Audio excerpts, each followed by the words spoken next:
तानाशाही पुरजोर तरीके से चल रही है इस देश में। इस देश में गरीबी है, बेरोजगारी है, महंगाई है,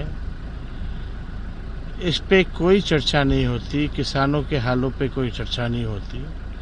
इस तरह का बिल जानबूझ के लोगों को ब्लैकमेल करने के लिए अपने स्वार्थ में जो है लाया गया है, और इसका हम लोगों ने पहले भी विरोध किया था। लेकिन मौजूदा स्थिति क्या है, मुद्दे की बात होनी चाहिए। कभी भी बिहार में कारखाने लगें, शुगर मिल चालू हो, लोगों का पलायन बंद हो, गरीबी मिटे, महंगाई कम हो, इस पे ये लोग चर्चा नहीं करते।